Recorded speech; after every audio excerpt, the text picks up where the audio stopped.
咁我哋今日嚟重返呢個河畔線啊！咁啊，睇片之前呢，就戴翻個頭盔先咁啊。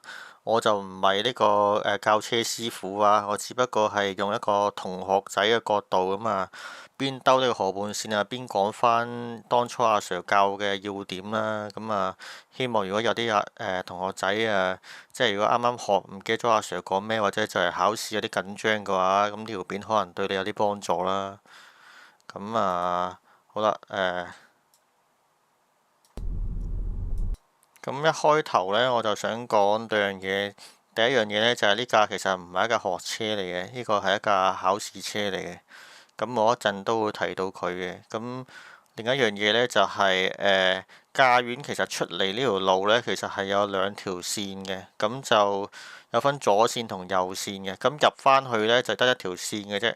咁如果你係左線出嚟呢，去等出大路嘅話呢，就理應你就要騎向呢個三個人嘅左邊嘅。咁呢個考試嘅同學仔係做得啱嘅。咁而呢個如果你係行右線出嚟嘅話呢，你就應該要 cut 向中線啦。而你出嚟等 cut 大路呢個位置呢，就應該要等喺呢個三角形嘅右邊嘅。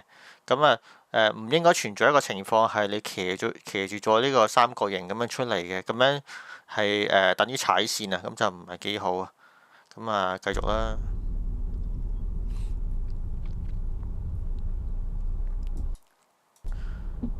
咁呢一個紅綠燈呢，咁啊之前好多阿 Sir 都提過啦。咁呢，如果係綠公仔冇斬下斬下咁樣呢，你就其實照過得㗎啦。你行到30-40個都冇所謂嘅。但係如果當佢斬下斬下咁樣呢，咁你就要小心啦。你就唔好再俾油啦，你要慢啲啦，因為有機會忽然間轉呢個紅燈都未定嘅。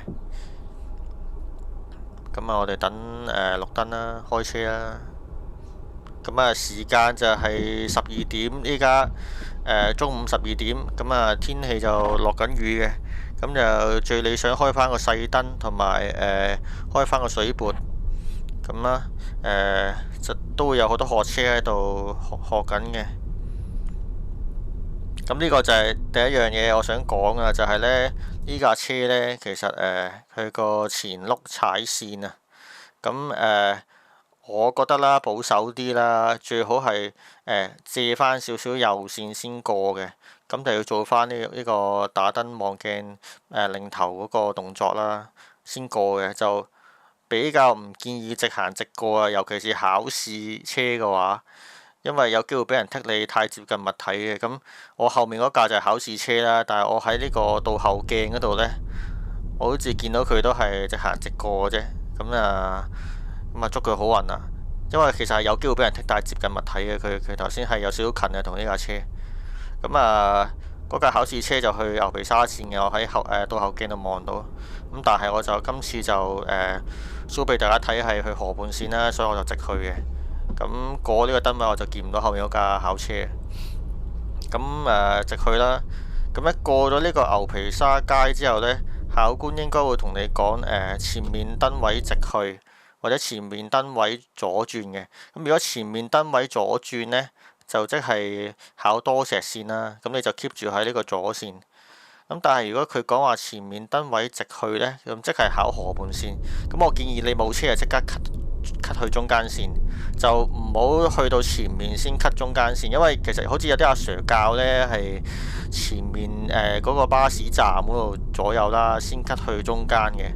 我自己嘅經驗就覺得唔係咁，即係早少少 cut 好啲啊！我唔係咁建議喺前面 cut 啊，因為呢，其實你唔知道左線前面嘅路況係點啊，有機會呢啲咁嘅雪糕筒呢，有機會突咗出嚟，跟住喺條左線度霸佔咗少少位置咁樣嘅。咁如果你遇到呢啲咁嘅情況嘅話，咁你可能會有少少理氣。咁但係如果你一早 cut 咗嚟中間呢，就唔會發生呢個情況嘅。咁呢個就要留意個位啦，咁就夠行啦。咁呢條路呢，就我建議，如果係條路暢順嘅話呢，就行翻45樓下，同埋或者40樓上呢個速度就比較適合嘅。如果呢條路順暢呢，都唔行40以上呢，就有機會俾人肥話呢個速度太慢啊。所以大家要留意翻個車速，但係又唔好超速喎。最理想喺40至45左右啦個車速，咁就係適當。咁你呢度就等綠燈過啦。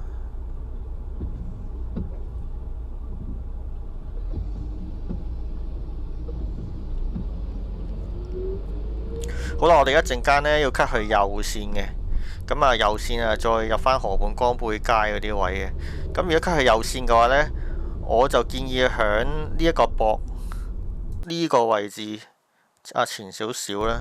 呢度開始呢，你就要打燈望鏡望盲點，跟住之後呢，過咗呢個駁位呢，就即刻 cut 去右線嘅。你唔好喺前面先 cut 右線。我建議唔好喺前面先 cut，因為呢，有機會你後面如果係架的士呢，佢就會太好心急呢。如果你前面先至 cut 呢，佢就會喺後少少嘅位置已經 cut 去右邊，跟住之後再抽你頭噶。咁樣嘅話，你就會有機會有啲手忙腳亂啊。所以你為咗防止即係的士抽你頭嘅情況呢，你就喺頭先個駁位呢 cut 呢就冇死噶啦。咁呢度就轉右就入呢個河畔花園嗰頭啦。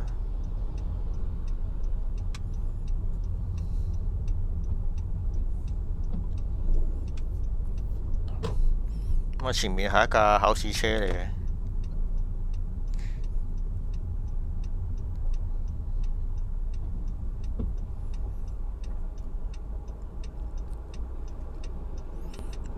咁特別咧都係等綠燈嘅轉右啦。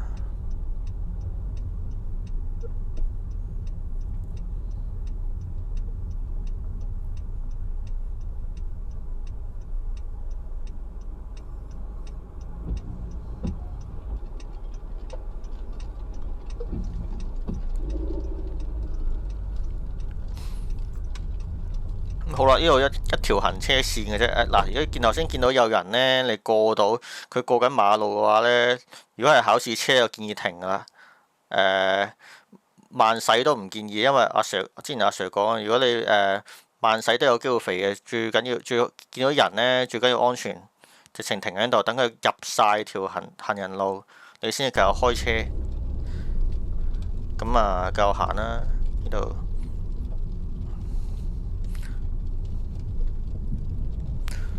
咁啊，好好彩，竟然左邊係一架死車都冇喎。咁啊，前面嘅考車發達啦。唔係咁難考嘅。如果江背街冇乜死車嘅話，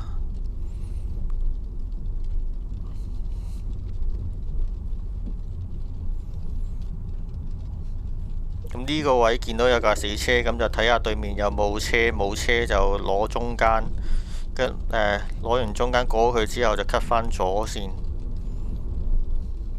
咁啊，前面呢就有機會有啲車呢，就大路入小路啊，小路出大路啊，咁啊唔使理佢哋嘅，你繼續行得噶啦，因為呢條線呢，你係有行駛優先權嘅，佢哋係讓你哋嘅。咁啊，繼續行啦。咁呢度呢，有機會有一啲死車喺度啊，落客啊或者係落貨啊咁樣嘅。咁但係我建議呢，你過佢哋呢都要攞返左線。雖然右線都可以轉左啊，但係呢，我建議有位呢，你都盡量攞返左線去轉左嘅，因為呢，呢度係冇記錯有3條行車線嘅。咁如果你攞右線呢去轉左呢，你就要攞最右嗰條線，跟住然之後呢，就連 cut 2條線呢去返呢個左線呢，就有啲狼狽，所以呢，就唔係好建議頭先攞右線轉左嘅。咁我呢度為咗冇影響嘅考試車，我喺度抽頭啦。前面呢架學車左燈太早打啦，佢前少少先打會好啲。咁我呢度就去返最左線啦。咁呢一個轉彎個位呢，個補鐘師傅講嘅就係最多人呢肥呢個轉彎位置不正確嘅。咁啊，呢度要收到好慢咁轉啊！如果你有少少西嗰個向中間嗰條行車線呢，就俾人大剔你呢個轉彎位置不正確。咁入到呢個沙田圍路呢，就通常都好暢順嘅條路，咁就行返爽啲啦呢度。咁啊，呢度就攞返左線。咁啊，雖然呢中線呢都可以用嘅，咁但係我都係建議用翻左線嘅，因為呢呢條路呢啲車其實行得好快嘅，即係呢即使係左線呢啲車都行緊40以上㗎啦。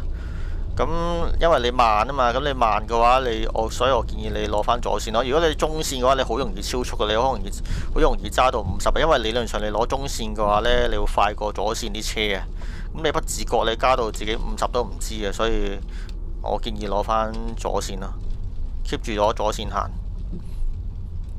咁呢度冇乜特別啦，都係繼續直行啦。不過前面呢就有個巴士站嘅。咁就睇下有冇啲巴士泊位之後就突得個尾出嚟啦，小心啲情況啦。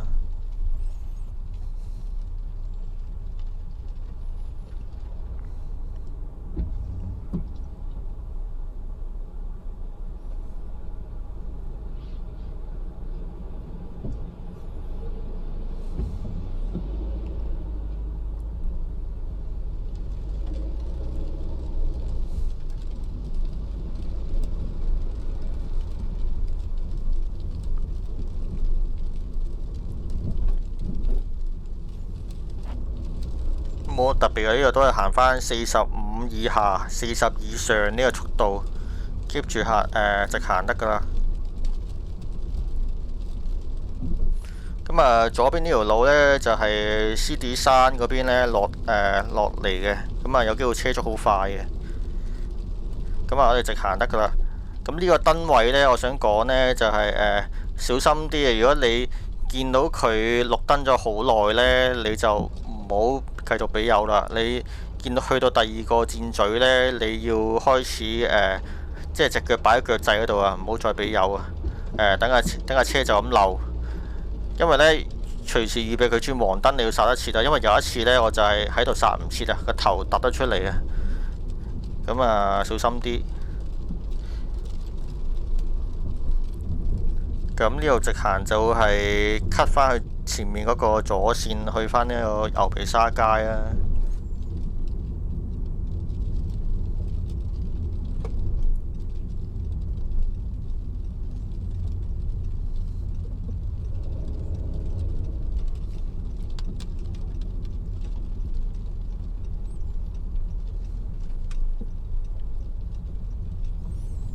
我為咗過呢度啲學車有少少慢呢，咁我就響呢一個位置我就 cut 油啦。但係呢，如果你係學車或者考試呢，我就唔係好建議喺我頭先個位置 cut 油嘅。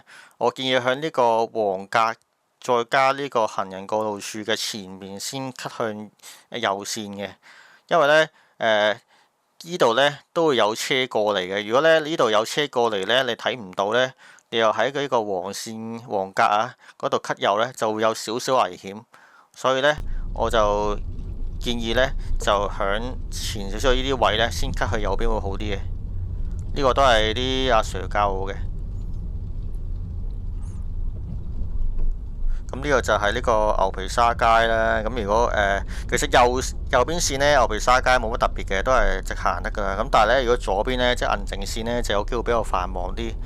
就係小心啲，好多巴士喺呢個愉翠苑巴士站嗰度呢，就突個尾出嚟，咁你又要做翻啲即係借線動作嗰啲咯。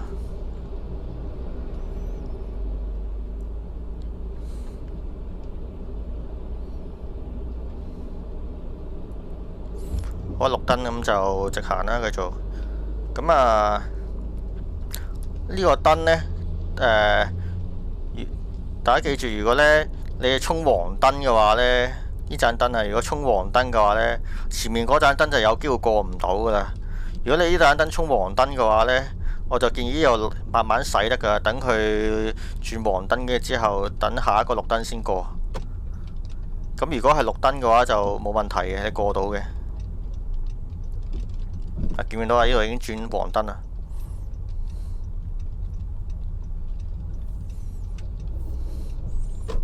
咁我為咗過隔離呢架學車，我就預早抽頭啦，去右線啦。咁啊如果係學車或者考試，繼續向用左線得㗎啦，除非呢度有障礙物，因為呢度有機會好多時有死車嘅。咁你有死車嘅話，你就 cut 向右邊線咯。但你 cut 去右邊線呢，如果你係河畔線呢，你就唔使 cut 翻去左邊喎，因為你要轉右翻駕遠㗎嘛，所以就唔使 cut 翻去左邊嘅，直接攞住呢條中間呢條線得㗎啦。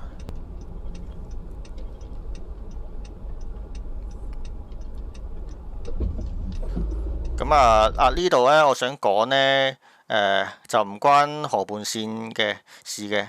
咁呢度有機會有啲拖頭車啊，做呢個斜路停開啊。咁呢，如果你係有機會駛入呢個石門嗰邊呢，即係例如你考牛皮沙咁樣呢，咁你如果你離遠見到呢度有架拖頭車呢喺左邊呢，你就要 cut 去右邊線，跟住之後右邊過啦。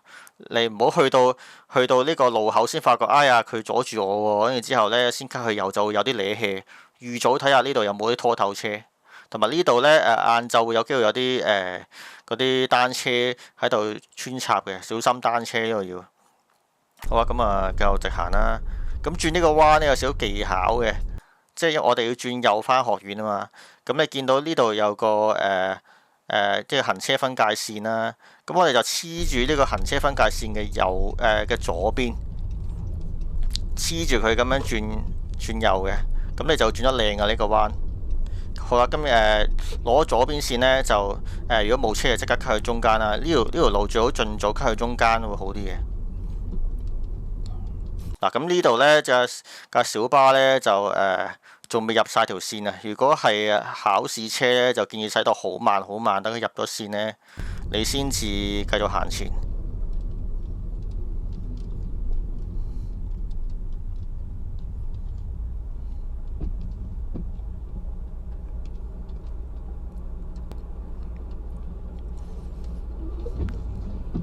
咁綠燈就開車啦。咁呢條路呢，就有機會有啲考官心急嘅話呢，佢就會叫你 cut 去右邊線，跟住之後轉右返駕遠嘅，有機會係咁嘅情況嘅。咁所以我建議你呢，就即係無論係補鐘或者係即係上堂都好，至少有一堂呢係經呢條右邊線呢駛返去駕遠呢，咁安心啲嘅。即係唔好考試先係第一次揸呢條右邊線返駕遠呢，可能會有少少理氣嘅。咁正常情況下就攞條線轉右返駕遠啦。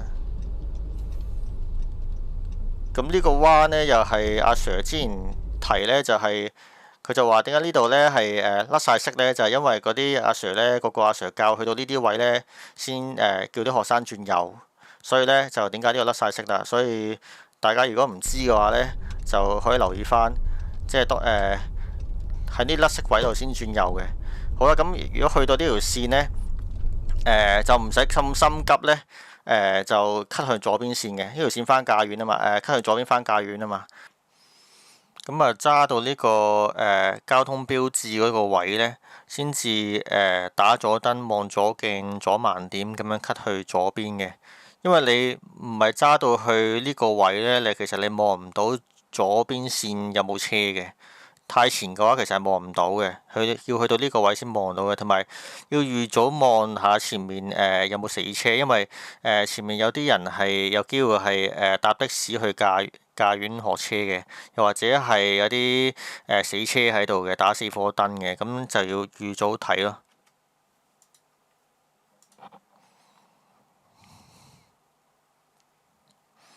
係咁如果呢度冇死車嘅話，就cut 翻嚟左線啦。有死車嘅話，就睇下係咪的士嗰啲啦。的士嗰啲喺佢後面等啦，唔係的士嘅話就喺佢前面過啦。係啊，咁呢個就係河畔線嘅要點啊。